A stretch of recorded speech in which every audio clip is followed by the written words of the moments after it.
नमस्कार, मी मिलिंद दामले, शेतकरी संघटनेचा तंत्रज्ञान व कृषी विज्ञान आघाडीचा अध्यक्ष आहे.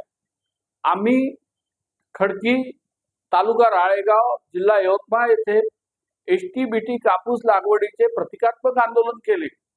शेतकरी संघटना गेल्या 15-20 वर्षापासून तणनाशक सहनशील व कीड प्रतिरोधक कापसाच्या बियाण्याची मागणी करते आहे. तण सहनशील बियाणं याच्यासाठी पाहिजे की स्त्रियांचे खरीप हंगामात विशेषतः पावसाळ्यात निंदनाचे कष्ट संपून जातात.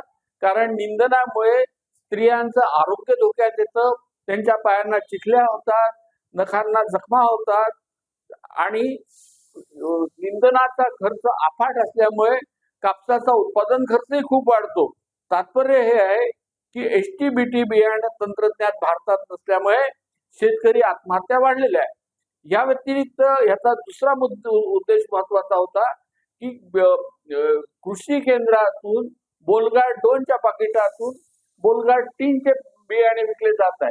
बोलगाड 3च्या बियाण्याला भारतात मान्यता नाही, परंतु बोलगाड 3चे बियाणे शेतकऱ्यांसाठी फायद्याचे असल्यामुळे आम्ही शेतकरी संघटना म्हणून त्या विरुद्ध आंदोलनही करत नाही आणि ते विकू नये अशी मागणीही करत नाही. पुनश्च परत सांगतो की सरकारने तातडीने HTBT बियाण्याला जलद गतीने मान्यता द्यावी. धन्यवाद.